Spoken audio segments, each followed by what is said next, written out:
بسم اللہ الرحمن الرحیم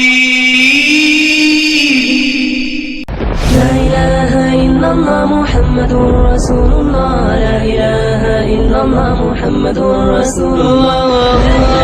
اللہ کے نبی فرماتے ہیں جو عورت خوشبو لگائے اور پھر کسی قوم کے پاس سے گزرے، خوشبو لگائے پھر کسی قوم کے پاس سے گزرے اور اس کی خوشبو نہ محرم مردوں تک پہنچے، نہ محرم ناک اس عورت کی خوشبو کو سونگے، فتویٰ سنیے امام کائنات کا، امام اعظم کا، امام الانبیاء کا، محمد الرسول اللہ کا، اللہ کے نبی اس عورت کے بارے میں کیا کہہ رہے ہیں جو خوشبو لگا کے اپنے گھر سے نکلتی ہے، غیر مرد عورتوں، غیر مردوں کے پاس سے گزرتی ہے، اس کی خوشبو ان غیر مردوں کے ناکوں میں پہنچتی ہے، اللہ کے نبی فرماتے ہیں فَهِيَ زَانِيَةٌ زَانِيَةٌ زَانِيَةٌ، یہ بدکار ہے، بدکار ہے، بدکار ہے۔ اپنی بیویوں کو تیار کروا کے شاپنگ کے لیے پانڈا مارکیٹ میں بھیجنے والوں، اتوار بازاروں میں بھیجنے والوں، ان کو شادی ہال میں فنکشن اٹینڈ کرنے کے لیے بھیجنے والوں، اور یہ بودی دلیل دینے والوں کہ مولانا ہماری بیوی ٹھیک ہے، ہماری بیوی پارٹی اٹینڈ کرنے کے لیے شادی ہال میں جاتی ہے لیکن وہ پرفیوم نہیں لگاتی، کیا وہ میک اپ کر کے نہیں جاتی، کیا فیس پاؤڈر اس کے چہرے پہ نہیں لگا ہوتا، آئی لائنر، لپ لائنر، آئی شیڈ، یہ تمام چیزیں وہ استعمال نہیں کرتی، اور کیا ان تمام چیزوں میں خوشبو نہیں ہے؟ خوشبو کا تو میدان ہے، باڈی پرفیوم الگ ہے، ہیئر پرفیوم الگ ہے، ایٹم جتنے ہیں میک اپ کے سارے خوشبوؤں میں بھرے ہوئے ہیں، اور تیری بیوی ہے، تو نمازی ہے، تو حاجی ہے، تو جہادی ہے، تو مجاہد ہے، تو داڑھی والا ہے، تو نیک ہے، تو صدقہ خیرات کرنے والا ہے، لیکن بیوی تیری چوڑیاں پہن کر، زیور پہن کر، میک اپ کر کے شادی ہال میں جا رہی ہے، غیر مردوں کے پاس سے گزرتی ہے، ارے گزرتی ہی کہاں ہے، شادی ہال کے اندر کھانا سرو کرنے والے غیر مرد ہیں، بیرے آ کر ان کے سامنے کھانا رکھتے ہیں، دیوس اپنی بیوی کو غیر مردوں کے سامنے چھوڑ دیتا ہے، وہ اس سے ڈیمانڈ کرتی ہے، وہ سالن ختم ہونے پہ ٹرے لا کے اس کے سامنے رکھتا ہے، محمد الرسول اللہ صلی اللہ علیہ وسلم فرماتے ہیں جو عورت خوشبو لگا کے گھر سے نکلتی ہے غیر محرم مردوں تک اس کی خوشبو پہنچتی ہے، فَهِيَ زَانِيَةٌ زَانِيَةٌ زَانِيَةٌ، یہ بدکار ہے، بدکار ہے، بدکار ہے۔ اللہ کے لیے اپنے گھروں کو بدلو، اللہ کے لیے اپنی عورتوں کی اصلاح کرو۔ عورت کو خوشبو لگانا جائز ہے اپنے خامد کے لیے، وہ اپنے خامد کے لیے بنے، اس کا سارا زیور، اس کا سارا میک اپ، اس کے سارے بہترین کپڑے، اس کے بہترین لباس، اس سب چیزوں کا حقدار صرف اس کا خامد ہے، لیکن افسوس اس بغیرتی نے ہمارے گھروں کی کیفیت ہی بدل دی ہے۔ خامد کے لیے جب عورت گھر میں ہو، یہ بیچارہ تھکا ہارا ٹوٹا بھجا ہوا گھر آتا ہے، وہی وہ لہسن کی بو، چٹنی کی بو، ادرک کی بو، پیاز کی بو کچن کے اسی گندے مندے کپڑوں میں اس کے پاس آ جاتی ہے، جس کے لیے سب کچھ کرنا ہے، اور اگر یہ بیوی سے کہے آج آپ کی ڈنر پارٹی ہے فلاں فیملی کے گھر، اور یہ اطلاع اس کو آدھا گھنٹہ پہلے دے دے، وہ تیار ہوگی یا اس سے لڑائی کرے گی؟ آدھے گھنٹے میں کیسے تیاری کر سکتی ہوں؟ آپ بھی کمال کرتے ہیں، مجھے کم از کم 1.5 گھنٹہ پہلے تو بتایا ہوتا،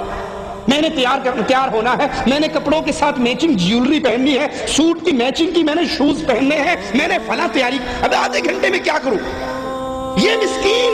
جو مہینہ اپنی بیوی کے چہرے پر کوئی رنگت نہیں دیکھتا، کوئی خوشبوئیں نہیں دیکھتا، اچھا لباس نہیں دیکھتا، وہی گندے مندے کپڑوں میں گھر میں گھومتی ہے، جب یہ پارٹی اٹینڈ کرنے کے لیے نکلتی ہے، تیار ہو کے گھر سے نکلتی ہے، بندہ بھی 4 دفعہ اس کو دیکھتا ہے میرے والی ہے کوئی اور تو نہیں آ گئی، یہ تبدیل تو نہیں ہوگی؟ میں نے تو اس کو کبھی اس شکل میں نہیں دیکھا، ساری زینت، ساری خوشبوئیں، سارا میک اپ، ساری جیولری، سارے سیٹ اس کو تب یاد آتے ہیں جب جا کر عورتوں میں فخر کرنا ہو، جب عورتوں میں پیش ہونا ہو، جب عورتوں کے اندر اپنے آپ کو اونچا دکھانا ہو، جب ان کے لیے سب کچھ یاد آ جاتا ہے، اور خامد جو اس کی عزت ہے، خامد جو اس کی جنت ہے، خامد جو اس کی جہنم ہے، جس کی طرح سے جنت ملنے والی ہے یا جس کی نافرمانی سے جہنم ملنے والی ہے، اس مسکین کا کوئی حق نہیں ہے۔ رسول اللہ صلی اللہ علیہ وسلم فرماتے ہیں، مسند احمد میں ہے، اللہ کے نبی نے فرمایا جو عورت خوشبو لگائے پھر مسجد میں جائے، اتوار بازار کی بات نہیں، پانڈا مارکیٹ کی بات نہیں، شادی ہال کی بات نہیں، فنکشن اٹینڈ کرنے کی بات نہیں، یہاں مسجد کی بات ہے، بیت اللہ کی بات ہے، اللہ کے گھر کی بات ہے، فرمایا جو عورت خوشبو لگائے مسجد میں جائے اس حال میں کہ اس کے جسم سے خوشبو آ رہی ہو، اس کی نماز قبول نہیں ہوتی۔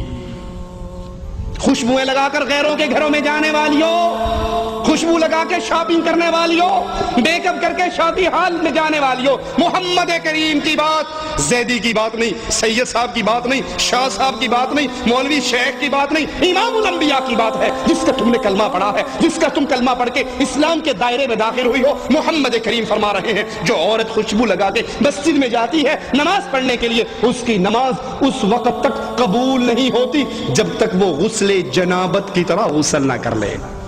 جیسے فرضی غسل ہے، جنابت کا غسل ہے، اگر وہ جنابت کے غسل کی طرح غسل کرتی ہے پھر اس کی نماز قبول ہوتی ہے، اگر وہ غسل جنابت کی طرح غسل نہیں کرتی تو اس کی نماز قبول نہیں ہوتی۔ عورت کا محرم کے بغیر سفر کرنا جائز نہیں ہے۔ اسلام بے حیائی و فحاشی کے راستوں کو کیسے روک رہا ہے؟ بخاری و مسلم میں ہے، اللہ کے پیارے حبیب علیہ الصلوۃ والسلام نے فرمایا کوئی عورت سفر نہ کرے الا مع ذی محرم، سوائے اس کے کہ اس کے ساتھ کوئی محرم رشتہ دار ہو۔ سائل کھڑا ہو کر کہتا ہے یا رسول اللہ صلی اللہ علیہ وسلم، میں نے اپنا نام آپ کے ساتھ جہاد پہ جانے کے لیے غزوے میں لکھوایا ہے، اس حال میں کہ میری بیوی حج کے لیے جا رہی ہے، میں جہاد فی سبیل اللہ میں جا رہا ہوں، بیگم صاحبہ حج کرنے کے لیے جا رہی ہے۔ رسول کریم علیہ الصلوۃ والسلام اس کے جہاد کے سفر کو کینسل کرنے کا حکم دیتے ہوئے فرماتے ہیں جہاد کا ارادہ ختم کر دو، ترک کر دو، اپنی بیوی کے ساتھ جاؤ، اس کو حج کرا کر لاؤ۔ حج کا سفر کتنا مبارک سفر ہے، حج کا سفر کتنا عظیم سفر ہے، اس سفر کے اندر بھی عورت کا بغیر محرم کے حج پہ جانا جائز نہیں ہے، غیر محرم عورت کی طرف قصداً دیکھنا جائز نہیں ہے۔ قرآن حکیم میں مالک فرماتا ہے قل للمؤمنین، کہو اہل ایمان کو یغضوا من ابصارہم، اپنی آنکھوں کو جھکا کر رکھے، اپنی آنکھوں کو نیچا رکھے، ویحفظوا فروجہم، اپنی شرمگاہوں کی حفاظت کریں، ذالک ازکا لہم، یہ ان کے لیے زیادہ بہتر ہے، یہ ان کے لیے، ان کی طہارت کے لیے، ان کی پاکیزگی کے لیے بہتر ہے۔ ان اللہ خبیر بما یصنعون، اور اللہ جانتا ہے جو کچھ تم کرتے ہو۔ ہاں اگر کوئی شادی کرنے کا ارادہ رکھتا ہے تو اپنی منگیتر کو ایک نظر دیکھ سکتا ہے۔ اللہ کے نبی علیہ الصلوۃ والسلام نے اپنے ایک صحابی سے کہا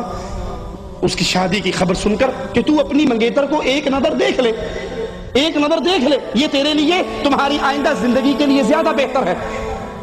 اور یہ دلیل ہے کہ چہرے کا پردہ کرنا ضروری ہے۔ ایک نظر دیکھنا دلیل ہے کہ چہرے کا پردہ ہے، شریعت چہرہ چھپانے کا حکم دیتی ہے۔ کیوں؟ اگر چہرہ کھلا ہوتا،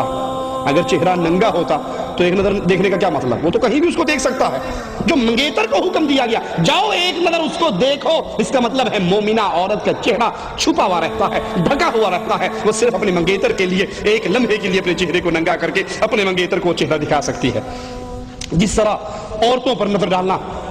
غیر محرم نامحرم عورتوں پہ جائز نہیں، اسی طرح ان لڑکوں کی طرف دیکھنا جن کے چہرے پہ داڑھی مونچھ نہیں آئی، امرد بچے ہیں جن کے چہرے کے اوپر خوبصورتی اور معصومیت ہے، داڑھی اور مونچھ نہیں ہے، ان کی طرف دیکھنا بھی جائز نہیں ہے۔ یہاں یاد رکھیے ان صوفیاء کی بکواسات کو جنہوں نے لڑکوں کے ساتھ عشق و شوقی کرنا، عورتوں کے چہروں کو دیکھنا دین کا حصہ، عشق مجازی کو عشق خدائی کا حصہ سمجھتے ہیں۔ امداد اللہ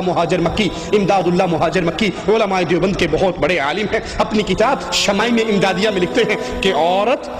کا نظارہ کرنا، عورت کو دیکھنا، عورت کے چہرے کی طرف دیکھنا حقیقت میں اللہ کو دیکھنا ہے۔ عورت مرد کا مظہر ہے، مرد اللہ کا مظہر ہے، لہذا عورت اللہ کی مظہر ہوئی تو عورت کو دیکھنا حق تعالیٰ کو دیکھنے کے برابر ہے، مشاہدہ کرنا چاہیے۔ اسلام اس بے حیائی اور فحاشی کے راستے میں رکاوٹ کھڑی کرتا ہے۔ مرد کی شرمگاہ نہ دیکھے، عورت کی شرمگاہ نہ دیکھے، مرد کی شرمگاہ نہ دیکھے، عورت کی شرمگاہ نہ دیکھے، مرد ننگے مرد کو نہ دیکھے، عورت ننگی عورت کو نہ دیکھے۔